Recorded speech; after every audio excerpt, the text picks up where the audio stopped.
বেশি সময় দিতে পারবো না, আমার বয়স হয়ে গেছে অনেক বেশি। বলতে পারেন আমার বয়স কত? 81। 80 বছরে মানুষ দুর্বল হয়ে যায়, ক্লান্ত হয়ে পড়ে, হাসপাতালে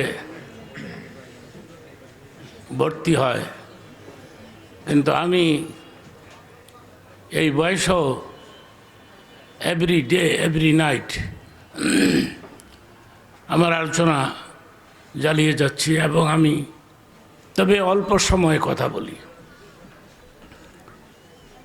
আমি আজকে আপনাদের খেদমতে অনুরোধ করব, আমার দেওয়া কথাবার্তাগুলো মনোযোগ দিয়ে শোনার জন্য এবং আমার দিকে নজর করে রাখার জন্য।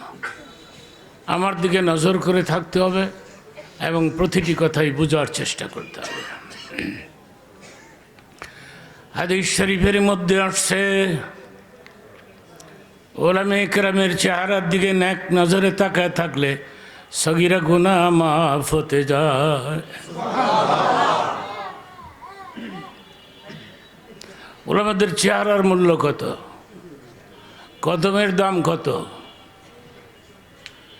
কোন মহল্লা দিয়ে কোন আল্লাহর ওলি আল্লাহ যদি হাঁটিয়া যায়, ওলামে কেরামরা যদি চলাফেরা করে, কমপক্ষে 40 দিনের জন্য ওই এলাকার মুর্দাদের কবরের আযাব বন্ধ হয়ে যায়।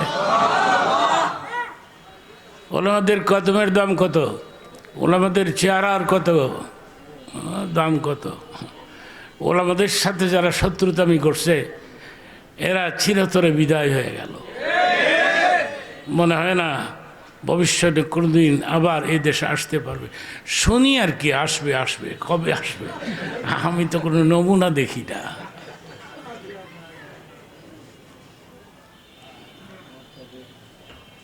আল্লাহ পাকের পক্ষ থেকে নির্ধারিত হয়েছে।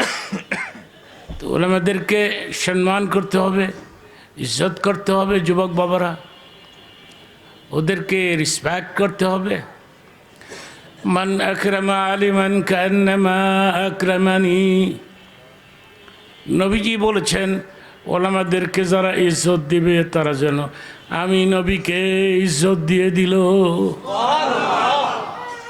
আর জোরে কোন সুবহানাল্লাহ, নারে তাকবীর। এই আওয়াজটাকে বাস্তবায়িত করতে হবে, ঠিক কিনা? আওয়ামী লীগের লোকজন এখন নাই, থাকলেও নিজে কয় আমি বিএনপি হয়ে গেছি। চিন্তা করেন দেখি কি অবস্থাটা। কিন্তু আছে তো, তারা আছে। হতে পারে অ্যাক্সিডেন্ট, কি হয়ে যায় দেশের তা তো জানি। আমি আল্লাহর কাছে বারবার বলেছি, আল্লাহ আপনি 1 বছর হায়াত যদি আমারে বাড়াই দিতেন, নির্বাচনের নমুনাটা দেখে যাইতাম।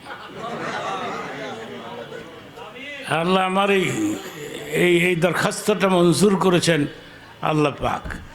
তা আমি সংক্ষেপে যে কথাটা আপনাদেরকে বোঝাবার চেষ্টা করছি সেটা হচ্ছে, ওলামাদেরকে সম্মান করতে হবে, ওলামাদেরকে ইজ্জত দিতে হবে। হ্যাঁ, আলেমদের সাথে ফ্রেন্ডশিপ গড়ে তুলতে হবে, বন্ধুত্ব গড়ে তুলতে হবে। কমপক্ষে একটা ছেলেকে মৌলানা বানাতে হবে। মৌলানার বাপ হন, হাফিজের বাপ হন, মৌলানার বাপ হন, হাফিজের বাপ হন। হ্যাঁ, মান কারা আল কোরআন ওয়া আমিলা বিমা ফিহি উলবিসা ওয়ালিদাহু তাসাইয়ুমাল কিয়ামা। এটা হাদিস পাঠ করছি, এর অর্থ করব, অর্থটা শেষ হবে চিৎকার মেরে সুবহানাল্লাহ বলতে হবে। এখন না, অর্থটা শেষ হোক। হাফিজের মা, আলিমের মা, হাফিজের মা, আলিমের মা, এদের মাথায় হাসরের ময়দানে আল্লাহ পাক নিজের হাতে তাজ পরাই দিবে। এদের ডিমান্ড কত, এদের সম্মান কত। কোথা যেন কি এয়ারপোর্টে আমি বসা ছিলাম, তো একজন ওসি, থানার এক ওসি কেমনে কেমনে আমার চিনছে, আমার পাশে এসে বসে বলতেছে আপনি কি যুক্তিবাদী মাওলানা? আমি বললাম ইয়েস। আপনার ওয়াজ শুনে 18 বছর আগে আমি সিদ্ধান্ত নিয়েছিলাম আমার একটা পোলাকে হাফেজ বানাবো। আমি বর্তমানে হাফেজের বাপ। আপনি হাফেজের বাপ, আপনার দাম কত? এখন কি গোষ্ঠুস খান? না না হুজুর খাই না। আমার পোলা না করছে, তুমি হাফেজের বাবা না? আমি তো হাফেজ, তুমি আমার বাবা, এখন আর ঘুষ খাইও না। মরানা যুক্তিবাদী ঘুষ খাইতাম যখন, তখন আমার কামার মধ্যে বরকত ছিল না, কিন্তু এখন ঘুষ খাই না, কামার মধ্যে বরকত হয়। আমি বললাম আপনার ছেলে যদি আপনার জানাজার নামাজ পড়ায়, আপনার কবরের আযাব মাফ। আপনার ছেলে, আপন ছেলে যদি হাফেজ হয়, আর ওই ছেলেটা যদি আপনার জানাজার নামাজ পড়ায়, আমি কিন্তু হাফেজ না, আমার পোলাও হাফেজ না, কিন্তু আমার পোলার আমি বলছি আমি মরে গেলে তুমি আমার জানাজা পড়াইও। আমি বলেছি আবু বকরের মা, তুমি তো পোলারে কয়ে দিও আমি মরে গেলে জানাজা পড়াইতো আমার। আমি কিন্তু সব দেখব, মুর্দার সব দেখে, চিল্লায় এখন সুবহানাল্লাহ। কে গোসল দিল সেটাও দেখলো, কে কাঁদলো কে না কাঁদলো সেটাও দেখলো। খাট কাঁধে করে নিয়ে যাচ্ছে যারা, এটাও আমি দেখব। কবরস্থানে নিয়ে আমাকে নামাই দিবে, যেদিন আমি যখন আমি কবরস্থ হয়ে যাব তখন আর আমি খবর রাখবো না। তবে এটাও হাদিসের মধ্যে আসছে, কবর দেওয়ার পরে তখন লোকেরা যখন হাঁটিয়া যায়, ওরা মুর্দার জীবিত লোকদের, মানুষদের পায়ের কদমের শব্দ আওয়াজ শুনতে পায়। তুমি পোলারে কইও আমার জানাজাটা পড়াইতে। আমি একটা হাদিস পাঠ করেছি, এর ব্যাখ্যাটা দিয়ে আনুষঙ্গিক 15-20 মিনিট কথা বলে আমি বয়ান শেষ করব। পরবর্তী বক্তারা আসবে, বয়ান করবে। একটু দুরূদ শরীফ পাঠ করে নেই, সবে মিলে আওয়াজ করে আল্লাহুম্মা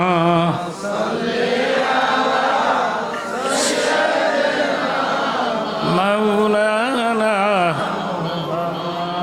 ওয়া আলা আলি সাইয়্যিদিনা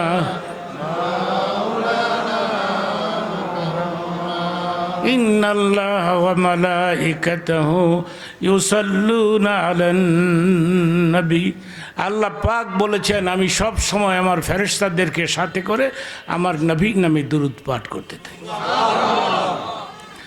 ইয়া আইয়ুহাল্লাযীনা আমানু সাল্লু আলাইহি ওয়া সাল্লিমু তাসলিমা। তাইলে তোমরাও আমার মতো ফেরেশতাদের মতো আমার বন্ধুর শানে দুরূদ পাঠ করো। এটা আওয়াজ করে চিল্লায় আল্লাহুম্মা সাল্লি আলা সাইয়্যিদিনা মুহাম্মদ ওয়া আলা আলি সাইয়্যিদিনা। কেমন লাগে রাসূলের দুরূদ? আমরা যে দুরূদ পাঠ করেছি এটা রাসূল আরবি শোনেন নাই, ফেরেশতার মাধ্যমে আমাদের দুরূদ ও সালামের আওয়াজ মদিনাতে রওজা মুবারকে পৌঁছে দেওয়া হয়। যারা যারা পাঠ করছেন প্রত্যেকের আওয়াজ রাসূল পাকের কানের গোড়ায় পৌঁছে দেওয়া হয়েছে। এখন আমি ওই হাদিসটির কথা বলবো, মান কারাআল কুরআনা ওয়া আমিলা বিমা ফীহি উলবিসা ওয়ালিদাহু তাজা ইয়াউমাল কিয়ামা। হাশরের ময়দানে হাফিজ সাহেব মাওলানার মা বাবার মাথার মধ্যে আল্লাহ পাক নিজের হাতে তাজ পরাই দিবে। যুহু আহসানু মিন যুইশ শামসি ফি বুয়ুতি দুনিয়া। এটা আরো কঠিন কথা। হাফিজের মা হাফিজের বাবার মাথায় যে তাজ পরায় দেওয়া হয়েছে, ওই তাজটা দুনিয়ার সূর্যের চাইতে কয়েক হাজার গুণ আলো বেশি হবে। নারে তাকবীর। একটা উদাহরণ দিচ্ছি কথাটা বোঝাবার জন্য। ফর এক্সাম্পল আপনাদের সামনে রাখছি, এক লোক জায়গা জমি বিক্রি করে, ছোট্ট করে বলে ফেলবো, জায়গা জমি বিক্রি করে ওই পয়সা দিয়ে টাকা দিয়ে পোলারে লেখাপড়া করেছে, পোলা ভালো একটা চাকরি পাইছে, এসপি সুপারিনটেন্ডেন্ট অফ পুলিশ। তো চিঠি লিখছে, বাবা এত টাকা ব্যয় করে তোরে লেখাপড়া করে এলাম, তুই এসপি হইস, আমার মন চায় আমি শহর দেখতাম। বাবা আমার কাছ থেকে 10টা টাকা নিয়ে লঞ্চে চড়বা, নারায়ণগঞ্জে নামবা, টিকিট কাটবা, গাড়িতে চড়বা কমলাপুর। আমি ড্রাইভার পাঠাইলাম। বাপ হলো গ্রামের মানুষ, সরল সহজ মানুষ। কমলাপুর গিয়ে যখন গেছে তখন আপনার এই ড্রাইভার বলছে, চাচা আমি আপনাকে নিতে আসছি, চলুন গাড়িতে চলুন। নিয়ে গেছে পোলার কাছে। পোলায় কয়, বাবা আপনি ঠিক মতো আসছেন তো? হ্যাঁ বাবা আসছি। কিন্তু রে শহরে যারা থাকে এরা গ্রামে গেলে ভাল লাগে না, ঠিক কিনা বলুন? শহরের মানুষ গ্রামে গেলে ভাল লাগে না, শ্বাস নিঃশ্বাস বন্ধ হয়ে আসে। বাবা আমারে তাড়াতাড়ি পাঠাই দে, গ্রামের মানুষ গ্রামে যাইয়া। বাবা আমার শ্বাস বন্ধ হয়ে যাবে, পাঠাই দি বাবা। এসপি কথাটা বোঝার চেষ্টা করবেন, একটা উদাহরণ দিচ্ছি আর কি, পরে হাদিসের সঙ্গে আমি মিলাই দিব। এই এসপি সাহেব পার্সোনাল পেডের মধ্যে লিখছে বাবার নাম, বাবার অ্যাড্রেস, বাবার ঠিকানা আর নিজের সিল ছাপ্পর দিয়া বলছে, বাবা এই সোতাটা তোমার পকেটের মধ্যে বইরা দিলাম, তুমি এটা পকেটে রাখো, রাস্তাঘাটে বিপদ হইলে সোতাটা শো কইরো, বার কইরো দেখাইও। তো ড্রাইভার কমলাপুর স্টেশনে স্পেশাল একটা প্রোগ্রামে এয়ার কন্ডিশন একটা রুমের মধ্যে বসাই দিয়ে চাচা চলে গেলাম, জায়গা বিপদ পড়লে ওই সোতাটা শো কইরেন। তো 2 পুলিশ উঠছে, 2 পুলিশ উঠা এই বলতেছে, এই বুড়া টিকিট আছে? বুড়া উত্তর দেয়, আমার টিকিট লাগে না। সুবহানাল্লাহ কর। বুড়ার পাওয়ার কত,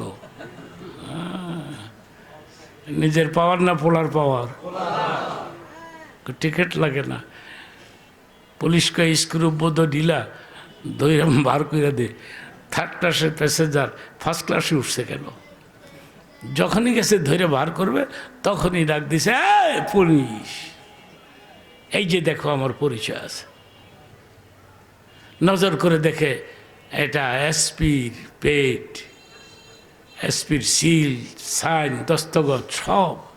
এখন এক পুলিশ আরেক পুলিশের কয়, কিরে দাঁড়াবি না দৌড় মারবি, কোনটা করবি, জান বাঁচাবি না কি করবি এখন? চাচা 1 কাপ চা খাবেন? আমি চা খাই না। একটা পান দেই, পান খাই না আমি।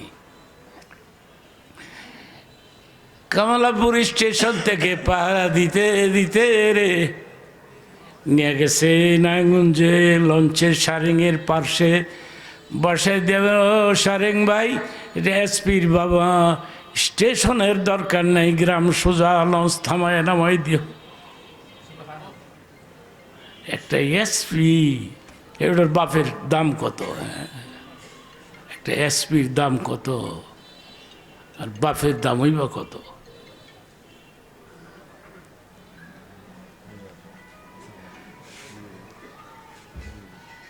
হাফিজের মা, হাফিজের বাপ বলছে যুক্তিবাদী, এসপির বাবারে পুলিশেরা চিনছে, সেই জন্য রেসপেক্ট করছে, সম্মান করছে। কিন্তু আমি যে হাফিজের মা, হাফিজের বাপ, ফেরেশতারা চিনব কেমনে? উলবিসা ওয়ালিদাহু তাজা ইয়াউমাল কিয়ামা। আল্লাহ পাক নিজের হাতে হাফিজের মা, হাফিজের বাবার মাথায় তাজ পরাই দিবে। ফেরেশতারা দেখলেই চিনতে পারবে এটা হাফিজের মা, এটা হাফিজের বাপ। চলেন চলেন আপনাদেরকে জান্নাতুল ফেরদাউসে পৌঁছে দিই। আপনারা জানেন আমার ওয়াজের বয়স কত? ওয়াজের বয়স চলছে 50 বছর, আরও বেশি হবে। এর আগের থেকেই তো আমি স্টার্ট দিয়েছিলাম, কিন্তু স্বাধীনের পরে সিরিয়াসলি ময়দানে নামলাম। তো দেখছি এই এই 50 বছরে আপনারা জানেন আমি কত মাদ্রাসার ছাত্র মাথায় যে পাগড়ি বেঁধেছি। হ্যাঁ, গতকাল কয়েকটা প্রোগ্রামে একটা ছাত্রের মাথায় আমি পাগড়ি বাঁধলাম।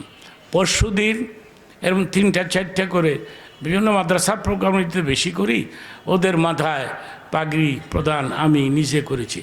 শুনুন, আমি যেদিন মারা যাব, যেদিন মরবো আমি, সেদিন সমস্ত হাফেজেরা যাদের মাথায় আমি পাগড়ি বেঁধেছিলাম, এরা যখন শুনবে আমার জন্য দোয়া করবে, আল্লাহ যুক্তিবাদীর জান্নাত দিয়ে দাও। আমি এদের দোয়াটা পাবো, ঠিক কিনা বলুন? আমাদের সমাজে এক শ্রেণীর লোক আছে, এরা বলতেছে মৌলবি বানাম উপলারে, মৌলবীরা তো ভাত পায় না। এই যে মৌলবি মৌলানা ভাত পান নাম না, খালি সব সময় বিরিয়ানি খায়। সুবহানাল্লাহ, কাছে বিরিয়ানি চিন্তা করেন তো, মৌলানা না খেয়ে মরল কোথায়? পৃথিবীর কোনো দেশে আপনি যদি প্রমাণ করতে পারেন যে একটা ছেলে হাফেজ, একটা ছেলে মৌলানা না খেয়ে মারা গেছে, আমি মাইকের সামনে আর কথা বলবো না। মারহাবা বলেন। একটা ছোট্ট গুলশানের একটা কথা আপনাদেরকে শোনাই। গুলশানে একবার গেছিলাম আমি খাতমে তারাবি পড়তে। তো আসর টু মাগরিব পর্যন্ত আমার বয়ান ছিল সেখানে, আর ইফতার করলাম। মনে মনে ভাবলাম খাতমে তারাবিটা পইরা যাই। গুলশানের লোকেরা যে হাবেজ সাহেব রাখছে, এদের ডিমান্ড অনেক বেশি। 1.5 লক্ষ টাকা, 1 লক্ষ টাকা, 50,000 টাকা হাবেজ সাহেবদের দেয়। এত টাকা জোর করে নেয় না, ইচ্ছা করে দেয়? ইচ্ছা করেই দেয়। একটা হাফেজ হলো পিচ্ছি, একেবারে ছোট, এর বয়স মনে করেন 17-18 বছর হইব, এটা একবারে ছোট। তো এইটারে দেয় 50,000 টাকা। আমি বললাম, বাবা তুমি কত টাকা নাও? আমি নেই না, আমারে দেয় 50,000 টাকা দেয়। তোমার ডিউটি কি? আমি লোকমা দেই। যে কোনো হাফেজ ভুল করে আমি সঙ্গে সঙ্গে ধরে ফেলি। সুবহানাল্লাহ। আমি 2 হাত বাড়াইয়া কপালের মধ্যে চুমা খাইলাম আর বললাম, তুমি যদি আমার সন্তান হইতা তাইলে কত না ভালো হতো। তুমি যদি আমার ছেলে হইতা কত না ভালো হইতো। তুমি হাফেজ? হ্যাঁ। তুমি লোকমা দাও। লোকমা। আপনারা জানেন বাংলাদেশে পৃথিবীর 50টা দেশকে হার বানায়া, 50টা দেশকে হার বানায়া আমার দেশের হাফেজ একটি ছেলে ফার্স্ট প্রাইজ নিয়ে, প্রথম পুরস্কার নিয়ে দেশে ফিরে আসছে। নারায়ে তাকবীর।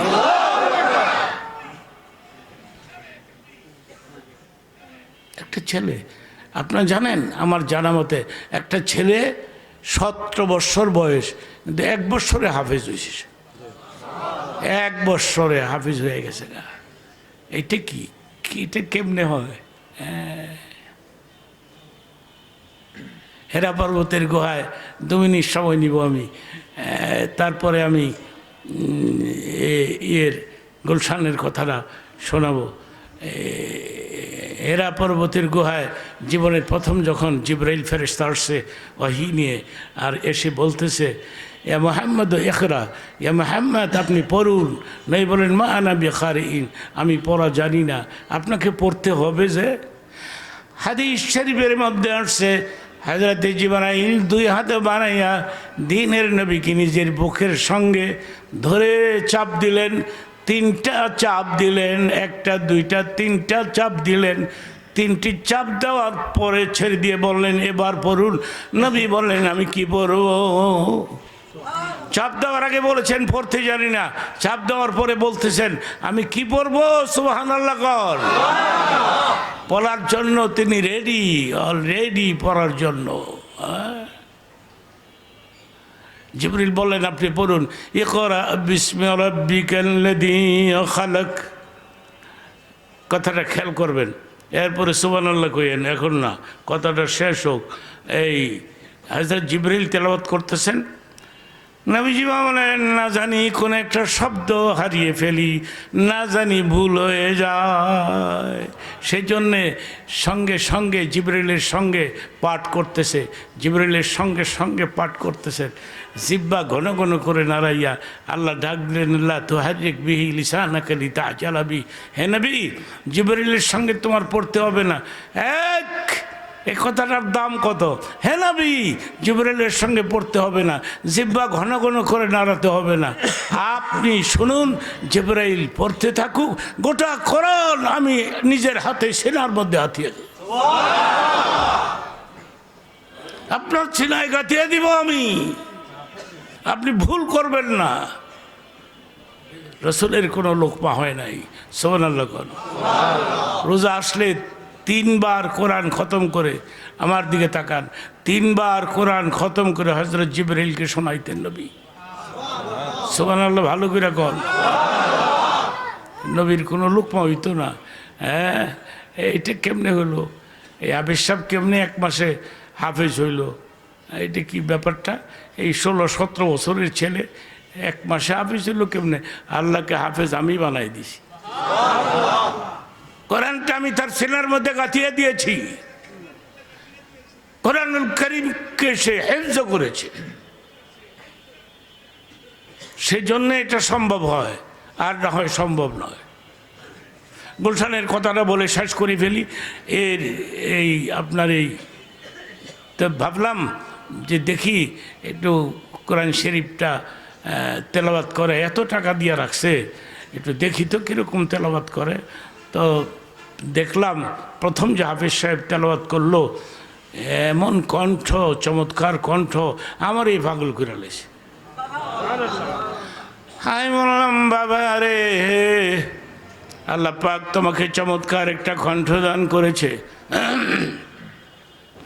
আল্লাহ পাক তোমাকে চমৎকার কণ্ঠ দান করেছে, কোরআন তেলাওয়াত করে আমাকে পাগল বানাই দিলাম। যুক্তিবাদী হুজুর, আপনি তো আমাকে চেনেন না, কিন্তু আমি আপনাকে চিনি। কেমনি চিনো আমাকে? আপনি আজকের থেকে প্রায় 20 বছর আগে আমাদের গ্রামের মাদ্রাসায় গেছিলেন ওয়াজ করতে। ওই বছর আমি কোরআন শরীফ খতম করি, আপনি নিজের হাতে আমার মাথায় পাগড়ি বেঁধে দিয়েছিলেন। আমি বললাম, বাবারে, ওই দিন তো আমি তোমার তেলাওয়াত শুনি নাই, কিন্তু আজকে আনে শুনলাম, ওই দিন তো তেলাওয়াত শুনি নাই, তোমার যে কণ্ঠ এত ভালো। আচ্ছা বাবা, আমি তো একটা মসজিদ করেছি ধোলাইর পাড়ে, 5 তলা মসজিদ, এয়ার কন্ডিশন লাগাই দিয়েছি। আমার মসজিদে যদি একবার হলেও তুমি যাও, আমি না হয় তোমার ভিজিট যা আছে, নাইলে 50,000 টাকা বাড়াই দিব না। তুমি যদি 1.5 লাখ টাকা পাও, তাহলে 2 লাখ টাকা দিয়ে দিব না।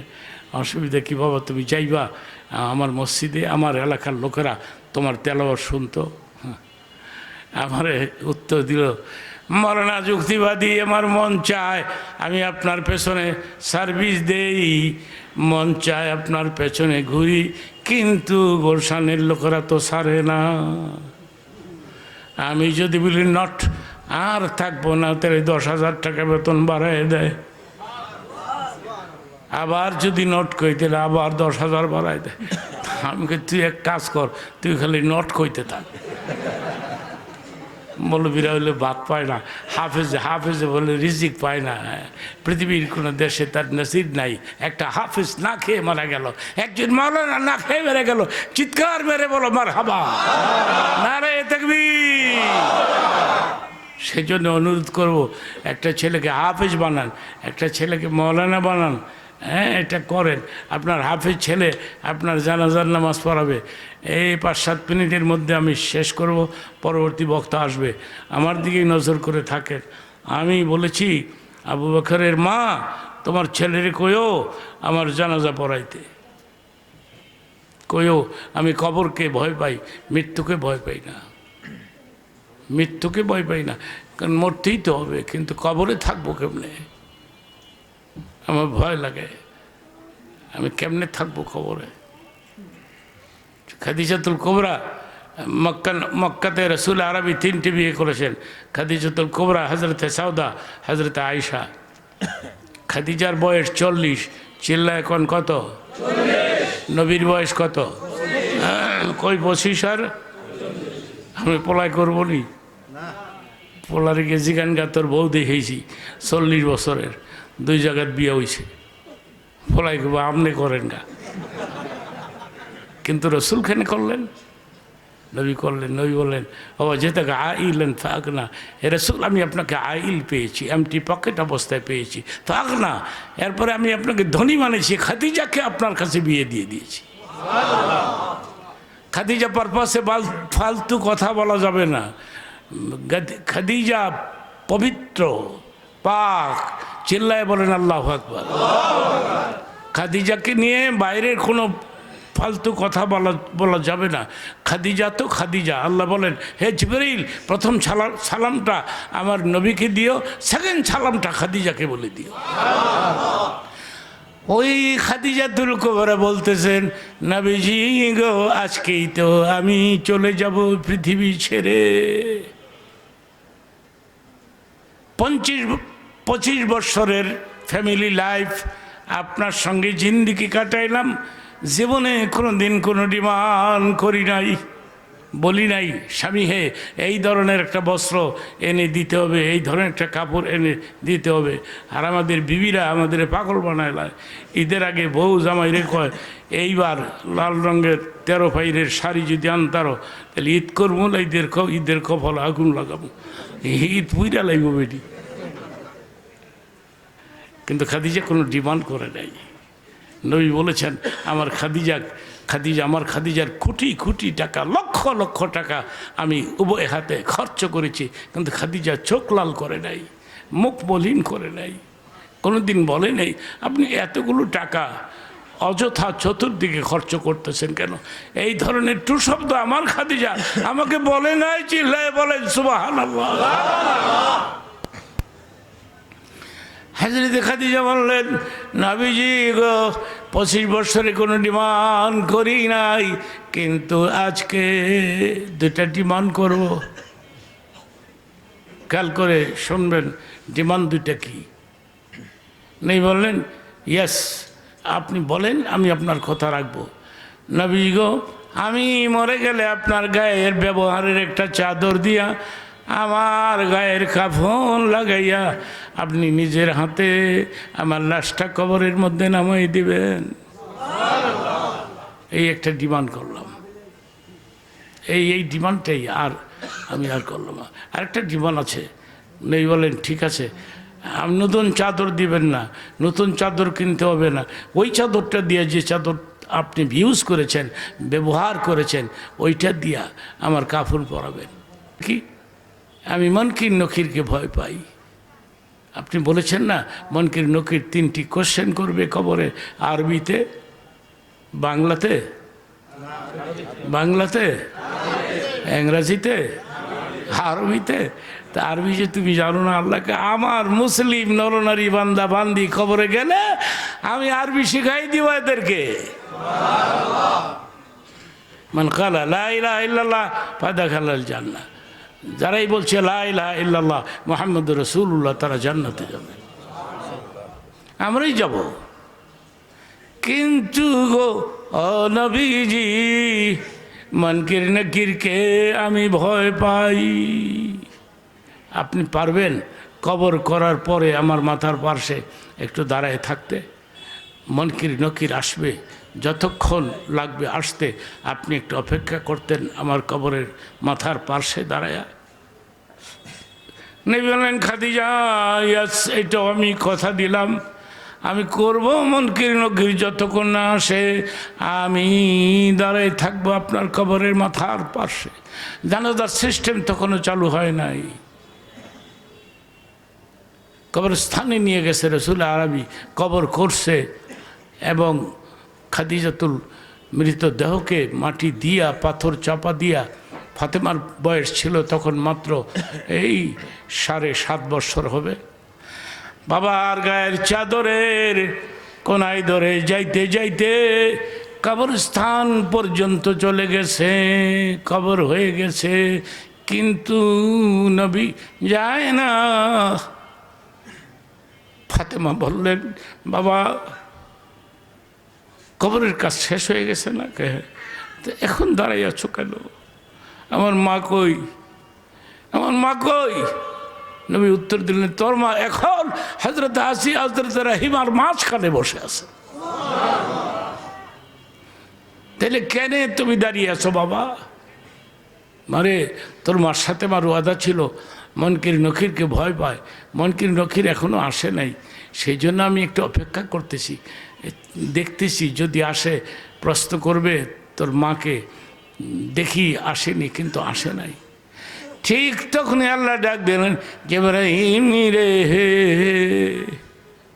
ও জিবরাইল, আমার নবীকে বলে দে ফাতেমারে লাইয়া ঘরে যাইতে বলে দে, মনকির নকির আসবে না, আমি নিষেধ করে দিয়েছি। চিল্লায় বলেন সুবহানাল্লাহ, নারায়ে তাকবীর। আমি নিষেধ করে দিয়েছি, আসবে না। নবীরে কও মনকির নকির আসবে না, নবীরে কও তার মেয়েরই নিয়ে ঘরে যাইতে। এই খাদিজাতুল কোবরা রসুলের বড় আদরের স্ত্রী, হ্যাঁ, বেশি ভালোবাসতেন। খাদিজার অর্থ করি, টাকা করি, পয়সা করি, যা আছে এগুলি বিনা দ্বিধায় খরচ করতেন। সেজন্যে আপনাদের খেদমতে একটা অনুরোধ থাকলো, যুবক বাবারা, একটা ছেলেকে হাফেজ বানাও, একটা ছেলেকে মাওলানা বানাও, একটা ছেলেকে হাফেজ বানাও, মাওলানা বানাও। হ্যাঁ, তুমি মাওলানার বাপ, মাওলানার মা, তোমাদের ডিমান্ড অনেক বেশি আসরের ময়দানে। আল্লাহ পাক ফেরেশতারা খুঁজে খুঁজে বের করে তোমাদেরকে জান্নাতে পৌঁছাই দেবে। মাদ্রাসার কথা শুনে গেলাম, মাদ্রাসায় একটা সন্তান দেন। আপনার মাদ্রাসা তো অনেক বড় মাদ্রাসা আমি শুনছি, কিন্তু এটাও তো একটা মাদ্রাসা। আমাদের পৃথিবীর এমন কোনো দেশ নাই এত মাদ্রাসা আছে যত মাদ্রাসা বাংলাদেশে আছে। মারহাবা কোন? পৃথিবীর কোনো দেশে এত মসজিদ নাই যত মসজিদ আমাদের দেশে আছে। মসজিদ নগরী বলা হয় ঢাকা শহরকে, এটা মসজিদ নগরী। হ্যাঁ, ফজরের সময় যখন আজান হয় তখন তো ঘুমায় থাকো, ঘুমের যন্ত্র, আজানও শোনো না, হ্যাঁ, কান বয় রয়ে গেছে গা, আজানও শুনি না। কিন্তু জানো, ফজরের সময় যখন চতুর্দিক থেকে আজান শুরু হয়ে যায় তখন আওয়াজটা কেমন লাগে। ঢাকা শহরের মাঝখানে ছাদের উপরে দাঁড়াইলে ফজরের আজান শুনলে বোঝা যায় কেমন লাগতেছে। কি মনে করছেন? দুনিয়ার কোনো মসজিদ, দুনিয়ার কোনো এমন দেশ নাই যে মাদ্রাসা নাই। এত মাদ্রাসা বাংলাদেশে আছে। চিল্লায় বলেন মারহাবা, নারে তাকবীর, নারে তাকবীর। মাদ্রাসার প্রতি একটু খেয়াল রাখতে হবে, মাদ্রাসার প্রতি একটু নজর রাখতে হবে, মাদ্রাসায় একটু ডোনেশন করতে হবে, একটু সদকা দিতে হবে। এই যে পরিমাণে লোক আমার সামনে বসে আছেন, সবাই যদি কেউ দাঁড়াবেন না এখন, আমি একটু মোনাজাত দিব, একটু দোয়া করব আপনাদেরকে নিয়ে, একটা দোয়া করব। একটা দামি মোনাজাত আছে, ওই দোয়াটা আমি তোমাদের নিয়ে করব, কিছুক্ষণের মধ্যেই করব। দামি দোয়াটা কোন রাইডা আমি দোয়া করবো, আল্লাহ গো, এই বুট বাজার এলাকার আজকের এই মাহফিলে পান বিক্রি করে, পানের বিজনেস করে যারা, তারা এই প্রোগ্রামটা করাইলো, হ্যাঁ, রমজানের আগে এই প্রোগ্রামটা করাইলো। আল্লাহ এদের জন্য আমি দোয়া করে যাই। আর আজকে প্রোগ্রামে যারা আসছে মুসল্লিরা, আমার নাম শুনে আমাকে দেখতে আসছে, এদের জন্য একটু দোয়া করে দিলাম। আল্লাহ গো, এদেরকে সোনার মক্কা মদিনা জিয়ারত নসিব করে দিও। এই দোয়াটা করে গেলাম। চিল্লায় বলেন আমিন, আরো জোরে কোন আমিন। এই দোয়াটা আমার এক ছাত্র, 1 মিনিট সময় নিব, 2 মিনিট। আমার এক ছাত্র টাইটেল পাস করেছে ঢাকা আলিয়ার থেকে, গ্রাম অঞ্চলে চাকরি করে, বেতন পায় মাত্র 3,000 টাকা বেতন, 3,000 4,000 টাকা। ইমামগো বেতন আবার বাড়াই দিবেন, খালি ঠকাইতে পারলেই তো ভালো হয়। যে কোনো কায়দায় ইমাম। এই জন্য বর্তমান গভর্নমেন্ট যারাই আসবে, কে আসবে জানি না, ওদের কাছে আমার অনুরোধ থাকবে ইমামদের বেতন ফ্রি করে দেওয়া হোক। আমি যদি প্রধানমন্ত্রী হইতাম, হইতারতাম না, এটাও জানি। আমি যদি প্রধানমন্ত্রী হইতাম তাইলে আমি ইমামদের বেতন বৃদ্ধি করে দিতাম। কেন্দ্রীয় মসজিদের ইমামের বেতন দিতাম 1 লক্ষ টাকা দিতাম, আর সাধারণ মসজিদের ইমামদের বেতন দিতাম 50,000 টাকা করে দিতাম। একটা করে মোটর সাইকেল দিতাম। মোটর সাইকেল না দিলে বেটা দৌড়ে গিয়া জমাত ধরবো কেমনে? আমি যদি হইতাম তো করতাম, তা আমিও হইতাম না, মোটর সাইকেলও হয়তো না। দোয়া করি আল্লাহ পাক ম্যানেজ করুক, ঠিক কিনা, ব্যবস্থা করুক, ঠিক কিনা বলেন। সেজন্যে ওই মরনার কথাটা বলে শেষ করি 1 মিনিটে।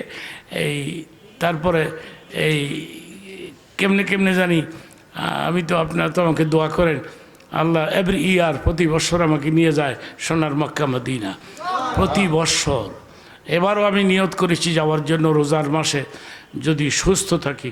আমি ভালো করে হাঁটতে পারি না, এরপরেও নিয়ত করেছি আল্লাহ যদি নেয় মরে তাহলে রোজার মধ্যে একটু 1 সপ্তাহের জন্য 10 দিনের জন্য আমি থাকবো মক্কাতে এবং মদিনাতে থাকবো, নিয়ত করেছি। আল্লাহ ব্যবস্থা করে দেখ। ব্যবস্থা করবি কি? অর্থনৈতিক অবস্থা না, টাকার ব্যবস্থা না, স্বাস্থ্যগত ব্যবস্থাটা আল্লাহ যদি করে দেয়। টাকা পয়সা লাগবে না, টাকা পয়সা আছে তো আমার। হজে যাওয়ার টাকা আছে, ওমরা করার টাকা আছে না? নাই আছে তো। আমার ব্যাগ হোম এই ভিডিও কয় তোমার সাথে আমার লইয়া যাও। আমি কই তোমার ক্যাপিটাল কি? কয় তোমারটা শুদ্ধ দিয়ে দিব না। মৌলবীর বউ না, কমটা জীবনে মারছে। আমি ওদিকে আর যাই না। সুযোগ পাইলে একদিন খোলা ময়দানে ভালো জায়গায় আমি প্রাণ ভরে ওয়াজ করে আপনাদেরকে শোনাবো। সিবাসাবি এই ছোট্ট একটা জায়গার মধ্যে আমি যতক্ষণ বলে গেলাম আর কি। যাই হোক, আল্লাহ পাক কবুল করুক বলেন আমি।